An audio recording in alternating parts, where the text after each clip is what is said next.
É já nos próximos dias 10 e 11 de junho que vai decorrer em Espinho o 21º Encontro de Estátuas Vivas. Uma arte de ficar parado, cujo representante maior, com 30 anos de carreira, é o meu convidado nesta edição do Germano Campos Entrevista aqui na RDP Internacional. Muito bem-vindo, António Santos. Vamos recuar até o ano de 1987, quando tudo começou. O que é que se fazia antes de te transformares em homem-estátua, rapaz? Pois, eu era estudante da Universidade de Coimbra, eu andei em 3 cursos, o último foi Geologia, e fui sempre trabalhador estudante, e era nessa altura também administrativo nos hospitais da Universidade de Coimbra. Mas não era muito interessante, se calhar. Pois não foi a questão do interesse. Eu até era um bom profissional, tanto que subi muito rápido naqueles 5 anos que lá tive na carreira, digamos assim.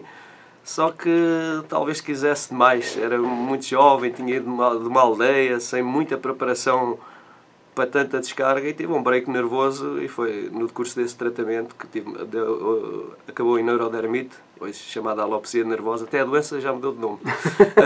Em 30 anos já teve 2 nomes. Exato, e foi no tratamento desse problema que eu encontrei a meditação e o yoga, e posteriormente me transformei em estátua viva. Que doença é essa? Vamos caracterizá-la assim muito sinteticamente. Foi uma depressão gravíssima que me deu choro compulsivo, tudo o que comia vomitava a seguir, e assim mais visível foi queda abrupta de todo o meu cabelo.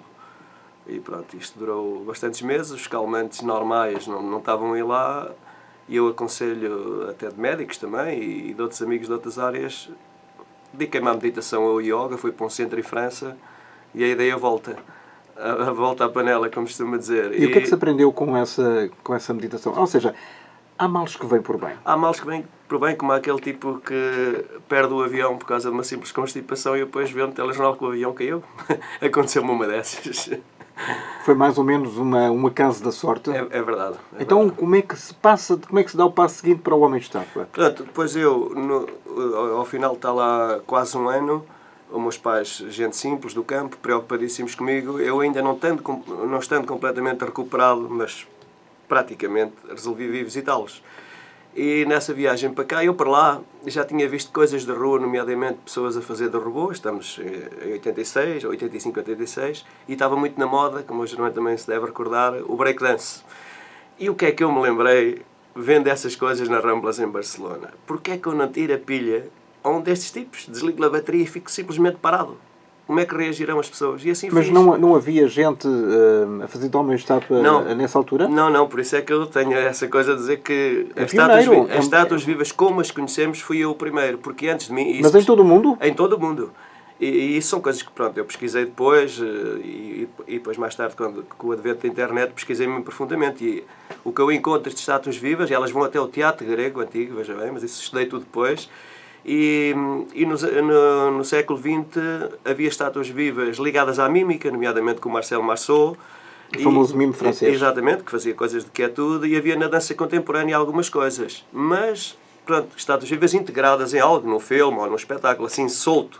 Uma pessoa ir para uma rua e fazer de estátua viva, realmente eu já não digo pai, já sou avô. E depois, mas obviamente temos muito tempo, são 30 anos, 3 décadas de grande evolução. Como é que se construiu o primeiro boneco? O primeiro boneco foi, em termos plásticos, era muito simples, como deve calcular.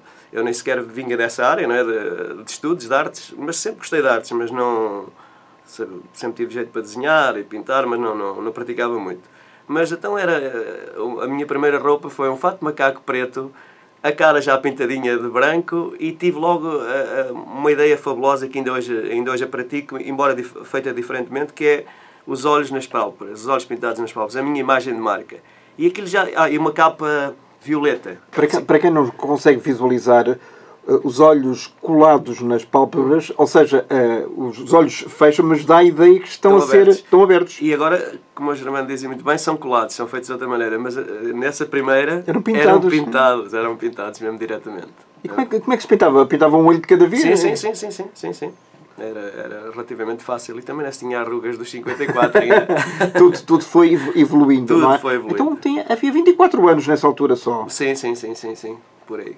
E onde é que se fez? Foi em Barcelona? Sim, nas Ramblas em Barcelona, e o meu primeiro pedestal, portanto, também isso foi insólito, eu arrisquei-me à polícia, me vi buscar, mas por acaso correu tudo bem. O meu primeiro destalo foi uma cabine telefónica, daquelas antigas que havia na Ramblas, também isso era insólito, um tipo parado em cima. Muita gente pensava que eu estava a fazer um protesto contra qualquer coisa. Contra o governo? Contra qualquer coisa. O que é verdade é que não havia lá dizeres nenhuns a protestar contra nada. Era simplesmente tentar perceber como é que as pessoas reagiriam a um corpo humano, vivo e imóvel. Naquela altura, ainda sem a preocupação do aspecto estético da estátua. Claro, e qual foi o resultado? Foi muito bom. Foi de eu ficar completamente parvo, toda a gente a olhar para mim, toda a gente a meter moeda, e foi de tal maneira que quando eu contei as moedas, quando cheguei à modesta pensão onde estava... Em pesetas? Em pesetas ainda, claro. Eu tinha a módica quantia de 34 mil pesetas. Isto, para quem não sabe, 34 mil pesetas naquela altura era o ordenado mínimo em Espanha. E eu tinha feito aquilo em 3 horas. Em 3 horas. Portanto, eu vi logo, passou-se aqui qualquer coisa. Passou-se aqui qualquer coisa. E esses 34 mil pesetas, eu não me preocupei em mudar para uma pensão melhor nem nada. Eu preocupei-me em encontrar uma loja de maquilhagem profissional e de adereços, de roupas de teatro. Naquele mesmo dia? Naquele mesmo dia. E no dia seguinte, a segunda estátua, já tinha o aspecto mais ou menos de estátua. Há alguma fotografia registada em relação... Não tenho da primeira, como é evidente. Na altura não havia os telemóveis, não andámos nem com isso, mas tenho da primeira semana, sim. Tenho da primeira semana. E ao olhar para aquelas fotografias, o que é que se sente? Sinto uma alegria incrível e depois começo a viajar neste tempo, até agora. É uma espécie, parece que estou a tirar... Eu vou às minhas malas, que são malas de fotografias, e parece que aquilo é o meu tarô pessoal. Cada carta... Conta uma história. Cada fotografia é uma carta e conta-me uma história impressionante. E eu vou escrevendo também, eu adoro escrever e vou escrevendo. Espanha foi o primeiro local? Foi. Lisboa foi o segundo? Não. Porque pronto, eu vim por cima, vim por Burgos, vim andando e vim fazendo estátua já. Que aquilo correu bem. E o espetáculo em Portugal também foi um daqueles acasos cheio de sorte. Foi no Porto, na Praça da Batalha, e estava o Real Madrid cá a jogar com o Porto. E estavam hospedados no hotel da Praça da Batalha. Portanto, aquilo estava cheio de jornalistas. E o primeiro espetáculo que eu faço em Portugal sai logo capa no falecido jornal Comércio do Porto. É impressionante. Portanto, o primeiro espetáculo foi no Não há coincidências. Não há coincidências. Há sincronias. Exatamente. Quantas horas é que se põe num pedestal e fica ali paradinho? Pronto, eu na altura, nos primeiros tempos, mesmo com menos treino que hoje, abusava um bocado, mas depois comecei a ter que refriar. Calma, assim, e o normal é entre 2 a 3 horas. Mas com intervalo e depois voltas outra vez? Não. Eu não sou adepto de intervalos na estátua. A estátua, para ter significado, uma pessoa que passa agora e me vê quietinho, se for comprar a uma loja, por exemplo, imagino que eu estou na Rua Augusta, e quando passar ela tem que me ver exatamente na minha posição. Senão, matou a coisa. Eu acho que a estátua... Desvirtua. Eu chego a recusar contratos que me dizem António, é para fazeres 15 minutos no sítio e meia hora no outro. Eu recuso e pronto, mando dinheiro ao ar, mas não quero saber. Eu quero mais a minha arte que a questão de muito dinheiro. E não faço intervalos nas minhas estátuas. Mas depois sai e arruma e para o dia seguinte? Para o dia seguinte, quando porque também é uma coisa que não se pode fazer todos os dias, porque é um desgaste, as pessoas não imaginam. Para se fazer uma estátua a sério tem que ser com o corpo em tensão total. Isso é um desgaste físico impressionante. Eu digo que 4 dias por semana, 3 horas dia já é um desgaste de atleta de alta competição. É quase tão intenso e tão violento como ir a um ginásio, por exemplo? Ou mais. Por exemplo, porque eu conheço o limite dessa dor, como tenho já os 3 recordes do mundo de quietude, e eu atingi o limite da dor. Eu sei o caminho até ela. E ela no limite é como se tivesse a pele... fosse toda uma película de dor que atestei nos recordes do mundo, né? E mesmo num espetáculo, quando se passa essas 3 horas, se for bem feito, já começa a vir uma dor bastante forte e não vale a pena. Qual foi o primeiro recorde? O primeiro foi 15 horas, 2 minutos e 55 segundos em 88. Seguidas. Aí está, porque também na altura o Guinness era o único recorde de maratona, portanto recordes superiores a 8 horas, que não admite intervalo, lá está, porque desvirtuou o que se está a fazer, não é? Não, e onde é que foi esse? Portanto, esse foi, estava na altura as Amoreiras em grande lançamento, foi os principais patrocinadores. E era uma das atrações da... Foi, seguramente, as Amoreiras estavam a ser lançadas e pronto. As várias torres, na altura... Sim, encadeou-se tudo e foi lá. Era a grande novidade arquitetónica. E mesmo a nível de grande superfície, como se chama, né, de centro comercial, era o que estava em voga. António, e se quiser ir à casa de banho, o que é que se faz? Pois, é melhor nem pensar nisso e é melhor preparar-me antes. E desviar mesmo o pensamento. Mas isso... Nem comer, nem beber. Nem comer, nem beber, exatamente. Nos recordes, mas nos recordes sempre me preparei muito bem, bem acompanhado, cerca de 3, 4 meses antes. O Record é uma coisa diferente. Agora, no espetáculo, seja de contrato, seja de rua, por 3 horas não há problema nenhum. Quer dizer, mesmo que pense nisso, não... O problema maior vem com a polícia. Assim, com a polícia e com outras autoridades, é verdade. É triste. Vamos lá recordar aí alguns casos quando o Chiado começou, de facto, a ser também bastante popular a este nível de arte de rua. É verdade, porque foi lá que eu comecei, não é? Em Lisboa foi lá que comecei, foi na Rua do Carmo, não foi na Rua Augusta. Depois fui acompanhando o empedramento da Rua Augusta e o desaparecimento dos carros e passei então para a Rua Augusta. E houve o incêndio do Chiado em 88. E essa história toda, não é? Mas, de facto, eu tive dias de ir 3 e 4 vezes para a esquadra da polícia que era ali atrás do Teatro de Dona Maria II. É impressionante. No mesmo dia? No mesmo dia, claro. Mas com os mesmos agentes da autoridade? Ou eram... Não, com outros, porque os primeiros eu já tinha seguido à esquadra, os chefes já tinham outro tipo de conhecimento e diziam, não há nenhuma lei que o proíba. Aliás, eu até o posso considerar mendigo e não há nenhuma lei contra a mendicidade em Portugal. Porque não estava sequer legislado. Ainda não está. Ainda não está. Repare que eu pago a licença na Rua Augusta desde 91, continuamente. A minha licença já tinha... É uma espécie de aluguer de espaço. Exatamente. De ocupação de via pública. A minha licença, através da Câmara Municipal, já era equiparada a um alvará. Portanto, eu só precisava de renovar anualmente e pagar. Ou seja, é um imposto, pá. Pronto, exatamente. Mas agora, quando eu digo agora, há cerca de 3 anos, com a atribuição destas questões de ocupação de espaço público, passou para as juntas de freguesia. E eu regressei à estaca zero. Eu, a primeira vez que cheguei à junta de freguesia da Baixa, que é de Santa Maria, não acreditavam no que eu estava a dizer, que eu tinha aquela autorização da Câmara. Foi uma... Então, não há papéis? Pois há, mas nem os queriam ver, porque não estavam mesmo a acreditar. É impressionante. Mas depois, pronto, lá tudo se resolveu. Mas o António não estava a ler para a mentira. Pois não. Mas depois lá um senhor assessor do seu presidente, lá falei com ele e as coisas lá se resolveram a contente. Mas ainda hoje eu tenho que renovar a licença de 6 em 6 meses. Por acaso agora estou para ir buscar, hoje é dia 1, eu não sei se lá está pronta. Regressou tudo à estaca zero.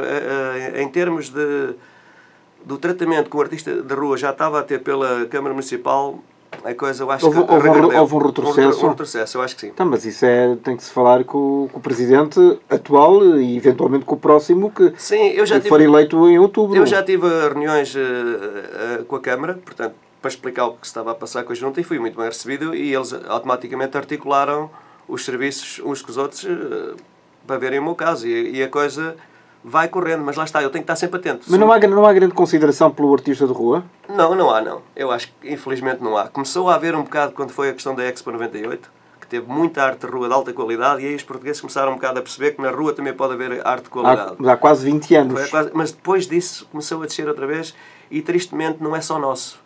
Não é só de Portugal, é dos países latinos. É cá, é a Espanha, é o sul de França, é a Itália. Mas porquê que isso acontece? Não sei, é uma questão de mentalidade que eu não sei. Eu acho que está ligada intimamente à questão da esmola.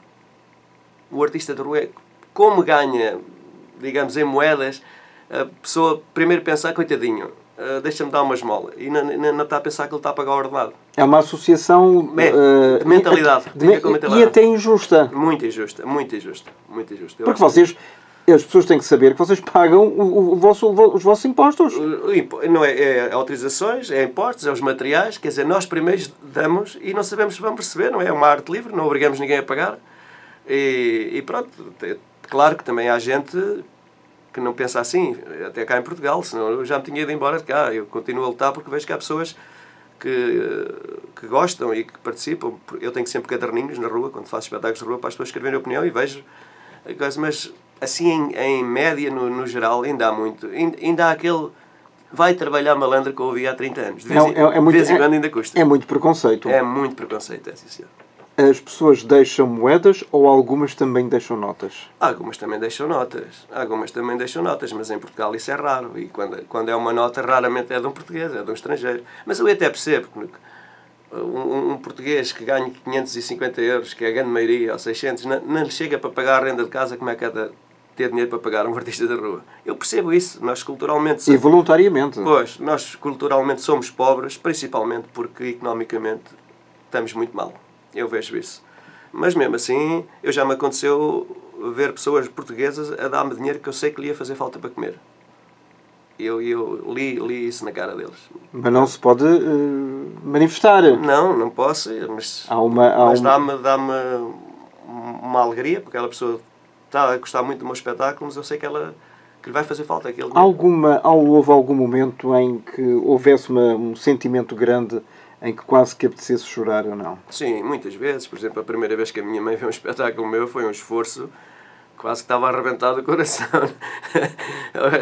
Por acaso tenho um coração bom, senão acho que tinha arrebentado, porque foi uma contenção. O primeiro espetáculo que fiz na minha terra também, que meus pais não estavam, mas estava aquela gente toda conhecida, e foi num palco lá do grupo desportivo e recreativo, foi uma emoção. Ainda há pouco tempo foi as festas da Vila de Patais, que é a minha freguesia, ali perto da Nazaré, e pronto, de alguma forma, reconhecendo estes 30 anos de trabalho, eu fiz 3 personagens lá nas festas, e mais ou menos tive lá momentos impressionantes, amigos de escola que eu já não via há 20 e tal anos. Isso é uma emoção muito boa. E o espetáculo é composto por quê? Portanto, no meu caso, tenho vários personagens, desde personagens históricos, personagens da pintura, da escultura, passa um bocado de todo lado. Mas conhecidas ou inventadas? Alguns últimos fiz conhecidos, foi para a Festa das Descobertas em Lagos, e criei a personagem dos Gilianos, mas exatamente igual à estátua que eles lá têm de Gilianos. Portanto, para olharem para uma e para a outra e não verem a diferença. Exatamente. Faço personagens desses. E outras vezes faço personagens. Agora, por exemplo, este festival que acabei de fazer de estátuas vivas barrocas em Pombal, criei uma pintura num quadro grandíssimo, que é aquela pintura famosa do Marquês a apresentar a obra Corri por Trás em Lisboa, só que partes da pintura era uma pessoa, que não fui eu que fiz, eu só construí, eu fiz outra, com um amigo meu, e então tínhamos o amigo também pintado dentro da pintura, e de vez em quando mexia, e foi um êxito. Portanto, era uma figura viva dentro do próprio... Já é uma evolução muito grande. Sim. Agora há uma coisa, o António também é conhecido por fazer a levitação, a chamada levitação, não é? Sim. Pode-se explicar um bocadinho desse truque? Posso, porque... Pronto, que é fantástico. Eu já vi a montagem e confesso que fiquei absolutamente siderado com o resultado. Portanto, é isso que eu faço. Agora tenho outro. Vou este fim de semana para a Polónia, para o Festival UFO, fazer outro baseado nessas estruturas de equilíbrio, como eles chamam, que é um Guitar Hero. É uma homenagem aos guitarristas dos anos 60, 70 e 80. E também tem essas coisas, não está completamente no ar, mas fica no ar e cai para trás e para a frente, com aquelas poses de rockstar. Mas essas estruturas foi uma ideia que eu tive, baseado num grande artista performer alemão que se chama Johann Lober, que ele não é estátua viva, ele apenas se baseou nos antigos truques de levitação indianos e criou uma situação que ele fica com uma mão na parede e fica ali no ar, numa parede, a ler o jornal, a telefonar para o amigo, etc. Mas, isso é tudo truque. São truques, digamos, no aspecto de magia. Pronto, são ilusões.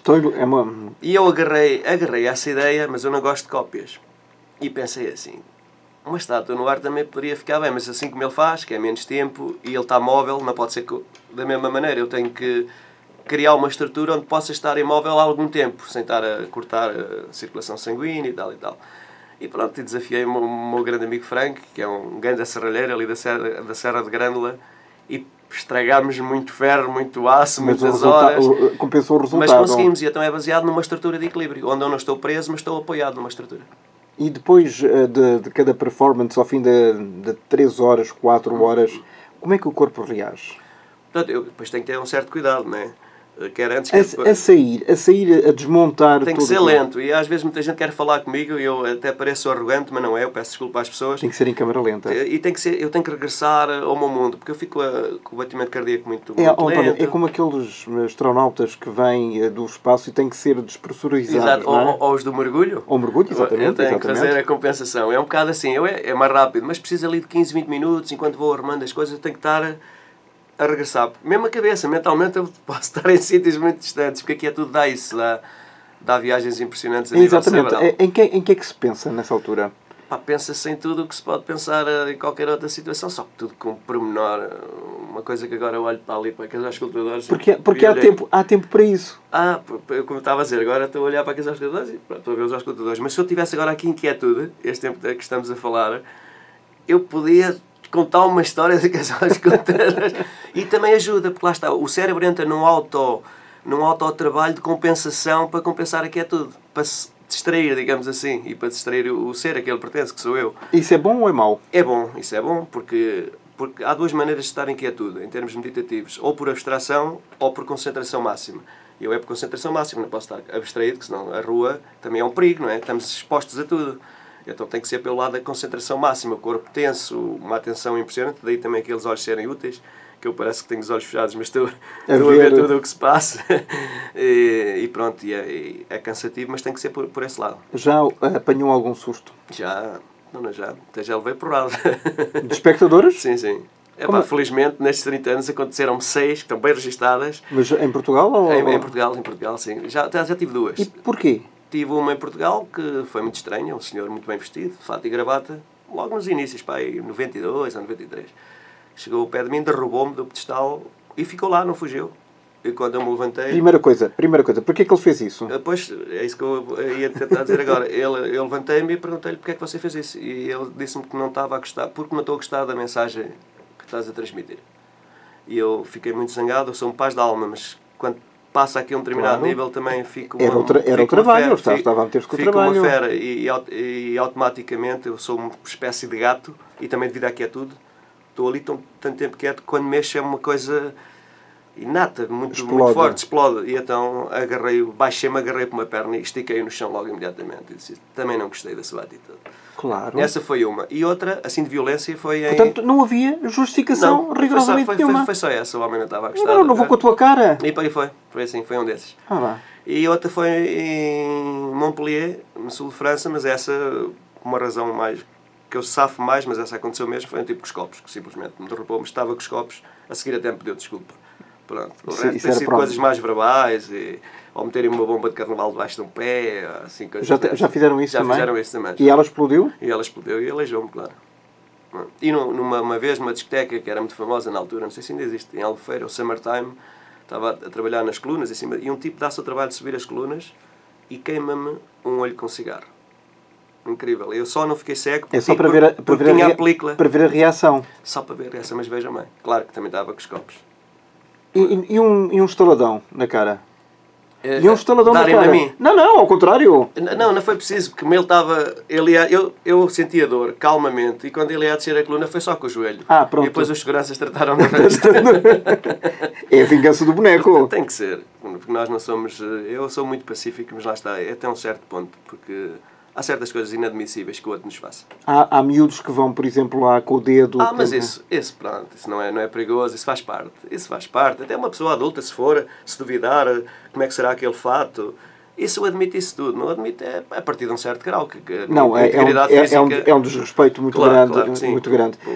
Quais foram os outros 2 recordes mundiais? Portanto, além dos 3 daqui... Mas são 3 ou são 5? São 5. São 5, ok. Mas 3 daqui é tudo. Pronto. Portanto, depois fiz em 97, 18 horas 35, 16 e fiz em 2003, 20 horas 11, 36. Vamos lá repetir 20 horas... O último, 20 horas, 11 minutos e 36 segundos. E 36 segundos. Sim. E depois fiz também, antes tinha feito aqui na Expo, o recorde mundial de menor velocidade em marcha, em que fiz a pala do pavilhão de Portugal para um lado e para o outro em câmara lenta. Demorei 8 horas a fazer 100 metros. Isso nem o caracol. E sempre em movimento. Um dos júris foi a nossa... a campeã da marcha, a Susana Feitor, e ela, isto não é possível, isto não é possível. E o outro fiz em Tomar, no decurso do Festival de Estátuas Vivas de Tomar, que teve interrompido agora há uns anos, mas vai regressar este ano, agora aproveito para dizer. Muito bem, ótimo. E é um festival de alta... Uma boa notícia. É uma boa notícia porque, de facto, era um festival que foi tristemente interrompido, porque tem uma qualidade excelente de nível internacional e é didático, porque é organizado por um núcleo de professores, de uma escola de Tomar, e ligam a história à estátua viva. Portanto, eles dão-me os temas, depois eu arranjo as pessoas para representarem cada estátua, conforme vejo a qualidade das pessoas para representar cada uma, e é um festival espetacular, espetacular. E pronto, quando é que será? Vai ser em setembro, agora não tenho, ao fim de semana de 24 ou de 15, é por ali, meados de tempo à frente. Portanto, sim. Ficam já avisados. É um festival muito bom. Em Tomar. Em Tomar, sim. E então, e os outros dois recordes que não são de quietude? Foi esse do menor velocidade em marcha, e foi esse em Tomar, que é lá dos tais truques de suspensão, em que tive suspenso para um cotovelo num dos arcos da Câmara Municipal de Tomar, 5 horas, 5 minutos e 6 segundos. Pelo cotovelo? Pelo cotovelo e, só. e como é que o cotovelo reagiu ao fim desse tempo todo? Reagiu com alguma calma, lá fico uma semaninha a sofrer de umas microlesões, mas tudo bem. Já foi alguma vez do pedestal para o hospital? Não, mas quase. Não, mas quase. Uma com uma paragem de digestão que estupidamente comi um gelado antes daqui a tudo, em Tavira, mas não cheguei ao hospital, mas fiquei um bocado mal. E a outra foi na rua... Porque há regras muito... Essa foi uma estupidez, eu sabia, mas pronto, esqueci-me. E a outra foi na Rua Augusta, com uma das minhas primeiras estruturas da bengala que partiu e eu caí de costas em bloco. E bati com a nuca no chão e fiquei KO. Mas quando o 112 cheguei, felizmente, os testes que me fizeram já estava bom, eu já vi uma cervejinha. E pronto para partir para outra, não é? Exatamente. O que é que se tem que fazer para se preparar fisicamente antes de entrar para cada exibição? Pois, para já há uma coisa que eu não posso descuidar e quando vivi em Mil Fontes, no Alentejo, mais propriamente na querida aldeia que está sempre no meu coração de Treviscais, onde vivi 10 anos, descuidei-me um bocadinho e aumentei muito o peso. Isso não pode ser. Eu tenho que manter a minha estrutura corporal como ela é. Isso é básico. Quantos quilos é que é o ideal? Com a minha idade agora, à volta de 60 quilos. Mais coisa, menos coisa. Mas isso implica o quê? A alimentação? Ter muito cuidado com a alimentação, claro. Isso é básico. E agora, felizmente, tenho uma hortinha. Quase tudo o que como de verde é meu, sem venenos. E pouca coisa compro de verdes. E o resto que compro tenho bastante cuidado. Não é, quer dizer, há sempre o dia da asneira, mas esse é considerado o dia da asneira e depois temos que limpar, recuperar. Aliás, um dos princípios do yoga, no que respeita à alimentação, diz: dá ao teu corpo tudo aquilo que ele te pede. E depois diz: mas nunca te esqueças de tirar, que ele diz que está mais. Nós mantemos esse equilíbrio, é que às vezes... É um equilíbrio muito complicado. É o cabo dos trabalhos. De fazer, não é? Pronto, isso é uma coisa. E depois fazer exercícios físicos, nomeadamente caminhar. Caminhar é um excelente exercício. Ora, a caminhar é engraçado para quem está quieto. Pois, mas parece um contrassenso. Mas como exercício é dos melhores que há para uma estátua viva. E ter atenção à circulação de retorno, não é? A ter cuidado com, lá está, com o sangue que vem para o coração. Porque ele sair, ele vai tranquilamente. Mas para vir... O sangue está ali parado também, pois, não é? Porque o nosso coração, a bombear o sangue, é muito ajudado pelo movimento muscular. Ou seja, há uma dormência grande dos músculos. E quando estamos quietos, o coração deixa de ter essa ajuda muscular para trazer o sangue para trás.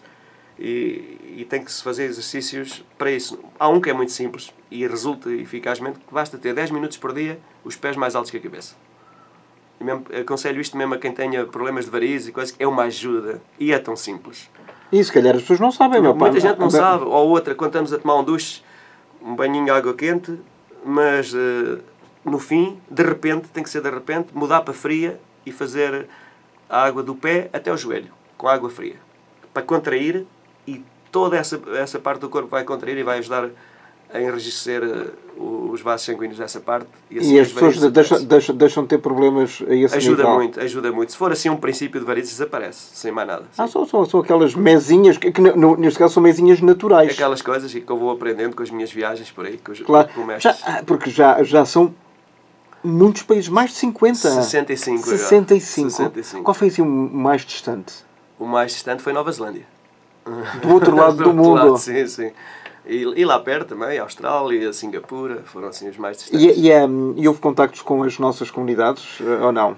Não, e isso é uma coisa que me entristece. Eu já trabalhei em 65 países e nunca trabalhei, como muitos artistas, cantores e tal, trabalham para as comunidades portuguesas. Claro que as vou encontrando, mas nunca fui trabalhar para as comunidades portuguesas. Mas nunca aconteceu? Nunca aconteceu, nunca tive sequer um ameaço de contrato, não cheguei a perceber isso, nunca.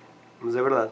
Se calhar as pessoas também não sabem, apesar de haver 30 anos de carreira, da existência desta figura, do António Santos. Acabam por saber. Repare, por exemplo, na Índia, eu estava, não sei se posso dizer um nome. Pode, à vontade. Era um trabalho que eu estava a fazer, foi um lançamento de um telemóvel da Samsung, numa feira de tecnologia. E eu estava-me a desmaquilhar, e lá o agente que me contratou na Índia, parece esbaforido, me diz: António, despacha-te, mas assim muito aflito. E eu: o que é que se passa? Vão desmontar o stand? Okay? Não, está ali uma pessoa muito importante que quer falar contigo, viu? Mas quem é essa pessoa muito importante? É o senhor embaixador de Portugal e tal. Mas uma coisa, que os indianos são assim todos muito burocratas, tudo. O homem, eu disse assim... O XPTO. Eu disse: manda entrar, eu sou embaixador, não há problema nenhum. E qual é o meu espanto? Quando o senhor embaixador da Índia entra De Portugal. de Portugal na Índia, quando ele entra, a cara não me era estranha. E não me era estranha porquê?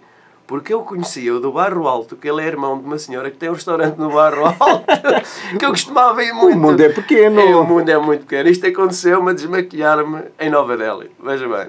E mesmo, por exemplo, na Eslovénia, também já tive convite do embaixador, apoiou um espetáculo meu lá, mas das comunidades em si, né, que fazem outras coisas, nunca tive. Mas vamos sempre a tempo, não é? Vamos sempre a tempo. Porque não há algum horizonte temporal para se terminar isto? Epá, no meu caso, não. Eu quero fazer isto mesmo até morrer e, se possível, depois de morto. Que eu queria ver se ficava embalsamado e depois continuavam a expor por aí. E estou a falar a sério. A sério. Eu amo tanto isso. A não ser que me dê uma macaca qualquer. Enfim, não. Não, mas quando chegar o final do prazo Mas de validade, olha, era mesmo... E a família sabe disso? A família sabe disso. E tenho bons exemplos. Repare que o meu pai tem agora 80 anos e ainda corta 40 toneladas de madeira por dia. Isto é impressionante. 40 toneladas? 40 toneladas. São 2 caminhões de madeira por dia. É impressionante. E ele faz isto, é um bom exercício, E já não é? teve 3 AVCs, já teve uma pneumonia atípica que estavam quase dado por morto. E eu disse, os doutores, mudem-lhe a medicação completamente. Mas nesta idade o quê? Ele, uma semana antes de entrar aqui no hospital, estava a cortar madeira. E os médicos, quando ouviram isto, mudaram tudo e salvaram-me. Isto foi há 1 ano e picos. Lá andei ele a cortar madeira. Portanto, muitas vezes os médicos podem ter boa vontade, não conhecem a realidade. E aquela energia vital que cada um de nós tem, se for bem ativada, nós andamos cá mais tempo. Apesar de tudo, daqui a tudo, é preciso energia, muita energia interior, sobretudo, para se aguentar isto, não é? Muita, então não é. É que aqui a tudo é também... É uma teimosia dolorosa, como eu costumo dizer. Aquilo é bonito e eu gosto de fazer, mas o aspecto de sofrimento está lá. Imagina uma mudança de clima, estar ao sol, frio... É preciso suportar. Porque é o ano inteiro? Sim, basicamente. É claro que se trabalha mais na primavera-verão. No verão, por causa dos turistas. Mas o dinheiro da primavera-verão normalmente não chega para o ano todo. E depois temos outra coisa, repara, por exemplo, a nível de impostos. Impostos que é uma profissão que não está regulamentada, ou tem que estar inscrito como artista plástico, ou como artista de circo, ou... Que nem é uma coisa nem outra. Não é uma coisa nem outra, é que está, tem coisa... E então levamos aquele corte de recibo verde. Recibo verde, 25% é considerado despesa, 75% é lucro. E não é assim. Quantos contratos eu não faço para receber 150 euros ou 200? Pois fazer. Gasto mais. O resto é para o Estado. Pois, não, e nos meus próprios materiais, que eu não posso depois dar a desconto. Quem é que vos representa, por exemplo, junto do Ministério da Cultura? Ninguém. Ninguém. Já o pessoal, os chamados periféricos dos teatros, já têm problemas, imagino nós, artistas de rua. Não, somos... Os artistas de rua estão, digamos, no fim da tabela. No fim, sim. Como eu costumo dizer, eu chamo-o fim da linha. Ou na margem da rua. Espero que isto mude de alguma maneira. Eu já tive reuniões, quer com câmaras, quer com coisas, para ver se isto muda de alguma maneira. Por exemplo, agora a Câmara foi uma alegria impressionante. Eu ainda lá não fui, mas ia lá passar a dar os parabéns à direção da Câmara. Só vi na net, mas fiquei agradado. Que é a Câmara das Caldas da Rainha, que tem o primeiro regulamento de artistas de rua, mas a nível europeu, como deve ser, muito bem feito. Eu espero que outras câmaras vejam aquele exemplo e assim é que funciona, porque é assim que funcionam cidades como Viena, como Barcelona, como Londres, como Berlim. Não é difícil fazer uma regulamentação que as autoridades controlem de alguma forma a ocupação de espaço público. Acho que pode haver, tem que haver, porque nem toda a gente cumpre as regras, não é? Nem se pode invadir as ruas. Exatamente, porque o bocado onde eu estou na rua não é meu, é de todos nós. Mas é alugado. Tem que ser controlado, exatamente, tem que ser controlado. Mas há regras muito simples e há que contemplar um artista que é fixo, um artista que está de passagem com a sua mochila também tem direito a apresentar 2 ou 3 dias e esse regulamento das Caldas da Rainha está de nível europeu. E é tão simples. Tem que se louvar e dar os parabéns. Exatamente. Durante as muitas horas que o António está a observar, o que é que nota nas pessoas? Isso também dá um bocadinho de psicologia. Dá, e motivos para escrever. Para escrever um livro. Sim, já escrevi 7 livrinhos. 7 livros? 7 livrinhos. E agora ando a escrever um bocado a minha autobiografia. Alter, porque fala mais do Estátua do que do António. Claro. Mas o António também acaba lá. Aliás, há um nome artístico. Sim. Como é que se chama? Que é António Delírio Static Man. Static Man, não é? E esse livro vai se chamar No Pedestal da Vida. E ando de volta dele. Para quando é que vai sair? Não sei. Que aquilo... Ainda agora no princípio. Depois tem que fazer ali um corte, mas são memórias? Sim, memórias e... Mas eu estou a escrever por palavras-chave. Por exemplo, autoridades. Tudo, desde o princípio até hoje, relacionado com as autoridades. Alegrias. Tudo, desde o princípio. Não estou a fazer a coisa cronologicamente. Claro. Cada tema eu desenvolvo ao longo dos 30 anos. E acho que, pronto, depois é de consultar a malta da escrita para me ajudar também. Mas a esse nível da psicologia, o que é que se nota? Nota-se a diferença entre sociedades, entre mentalidades, mas nota-se acima de tudo que as pessoas, aqui é tudo mexe com as pessoas. Ou mal ou bem, mas mexe, porque eu em todo lado tenho fascinado as pessoas. E repare, eu comecei em 87 e hoje há estátuas vivas praticamente em todo o mundo. Em quase todos os países há um ou outro festival. Mas são concorrentes, não é? Sim, são pessoas que apareceram, há uns que fazem bem, há outros que fazem mais ou menos, há outros que fazem mal, mas o que é certo é que eu considero mesmo, e desculpem-me a vaidade, que é a última arte a ter aparecido e ter seguido e estar em crescimento é a arte da quietude expressiva ou das estátuas vivas, como eu lhe chamo. As pessoas não dão de facto valor a isso, pois não? Pois... Pensam efetivamente, que é só uma pessoa ter uma fatiota, uma pintura, ir durante uma hora, duas, estar quieto, mas é muito mais do que isso. É muito mais do que isso. E repara, a quietude, uma pessoa está a fazer estátua viva. Se não conseguir estar em comunicação com o público, com essa quietude, não vale a pena. Portanto, é outra forma de comunicação e é fazer interrogar as pessoas para que correr para onde, correr tanto, porque o fim está lá à espera para todos. E isso, eu também tento passar essa mensagem de parem um bocadinho, parem. O silêncio é importante, neste caso? O silêncio interior mas exterior nem por isso, porque eu, por exemplo, tenho sempre música ambiente. Ajuda-me bastante. E para cada personagem, se for um personagem histórico de uma determinada época, eu tento ter música daquela época. Se for um personagem contemporâneo, tento ter música de agora. E a música que eu utilizo mais é dos minimalistas, tipo John Cage, Philip Glass, Steve Reich. Que se adequam a qualquer situação. Sim, e que são minimalistas também. Digamos que são estátuas da música. Com poucas notas fazem obras espetaculares. Fazem tudo, não é? O António é das pessoas mais fotografadas de Lisboa. Pois deve ser. Deve ter milhões de fotografias. Pois deve. O que é que as pessoas querem descobrir? Eu acho que, a grosso modo, elas acabam de fotografar mais um monumento. Só que neste caso está vivo, não é? É mais por aí. E agora, nos últimos anos, tenho feito mais os tais truques de levitação. Aquilo realmente chama muita atenção. Também é na tentativa de descoberta, julgo eu.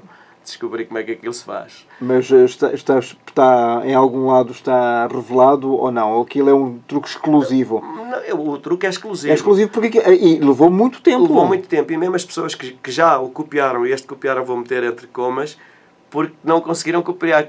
Criaram algo parecido e conseguem ter mais ou menos o mesmo aspecto. Mas de facto... o mesmo resultado. Mas usam arnês, ou prendem-se, e isso estão a criar problemas físicos que estão a prender a circulação. O meu não tenho nenhum ponto de prisão, eu estou livre em cima da estrutura, só estou apoiado em equilíbrio. E aí é que eles têm que chegar. Aí é que tem que chegar, não é? As pessoas, de facto, em Lisboa, por exemplo, o turismo, de facto, tem sido muito grande. Dizem que 2017 ainda será melhor. Vamos acreditar que sim. O que é que as pessoas, de facto, quanto é que deixam no final da atuação? Depende muito. Há o que deixa 5 cêntimos e o que deixa... Já me aconteceu deixarem 100 euros de uma vez. Mas tudo depende, irmão, tudo depende. 100 euros é... Sim, mas isso qualquer coisa que se veja. Isso acontece, mas acontece raramente, mas acontece. E repare que este aumento do turismo há algo a dizer sobre isso. O aumento do turismo em Lisboa, para nós, artistas de rua, não quer dizer aumento de verba. E isto porquê? Porque está a ser muito um turismo de massas. O turismo da guia com a bandeirinha à frente. E se a guia da bandeirinha à frente... dos tuk-tuk? E se a pessoa da bandeirinha não parar, eles não param para fotografar nem para deixar uma moeda, percebe? Eu preferia aquele turismo a meio-meio que tínhamos aqui há 7, 8 anos. Que era um turismo que vinha com tempo, com calma, com relax. Isso dá para ver, de um alto de um pedestal, as mudanças do tempo. Completamente. Eu assisti à desertificação da Baixa e, entre uma e outra, eu prefiro agora. Prefiro a conversão do turismo, porque houve um período que foi a desertificação da Baixa, quando começaram a aparecer os grandes centros comerciais, quando o metro ligou lá acima às escadas ao Chiado. A Baixa estava... Eu tive medo que a Baixa desaparecesse mesmo. Um comércio muito antigo, muito... a desistirem, coitados, não ganhavam. Muito desadequado. Mas, realmente, o turismo que Lisboa está a ter agora, Lisboa está na moda, e Portugal, no geral, porque o Porto também está, Coimbra também está, é bom por isso, porque há outra atividade. Agora, de facto, nós vamos à Rua Augusta e aquilo parece um restaurante a céu aberto. Eu acho que também está a haver pouco controle nisso. Está bem que nem 8, nem 80. Porque, lá está, com uma estátua, equilíbrio. Porquê? Está bem que para as estátuas, umas esplanadas ali ficam bem, mas a rua toda, não tem que haver controle nisto? Eu acho que sim. Lojas as nossas coisinhas do tradicional, do artesanato português, quase a desaparecer, e as lojas todas iguais, com o mesmo gift, com a mesma prenda que compramos em Nova Iorque, com a mesma oferta, não é? De Londres, de todo lado. Não é por aí. Eu acho que as autoridades deviam ouvir um bocadinho o Estado, que está lá muito atento no pedestal, e ver essas evoluções. E, cuidado, que as galinhas dos ovos de ouro normalmente morrem. Cuidado. Portanto, é um aviso que fica, não só para esta estação que está aí a chegar, como para as futuras, é preciso alterar este estado de coisas. É equilíbrio. Depois de Lisboa, uma última questão, António, e gostei muito de ouvir este reencontro e, de facto, desta evolução grande e dos prémios também, naturalmente. Eu é que agradeço.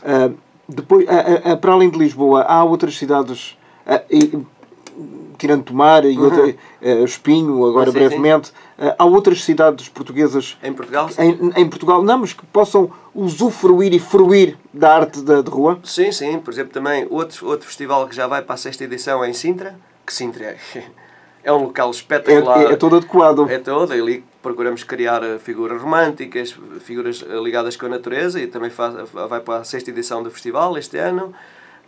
Não me queria esquecer de nenhum. E depois há assim festivais de pequena dimensão que são incluídos em festas que já existem, festivais com 8, 10 estátuas, que já há uns quantos. Ainda agora fiz em Ponte de Lima. Mas daquelas para encher o olho são poucas. São, pois, festivais grandes. Vamos ter Coimbra. O primeiro Festival de Estátuas Vivas em Coimbra, dia 5 de agosto. Uma aposta da Câmara Municipal de Coimbra, onde vamos também passar um bocado da história de Coimbra.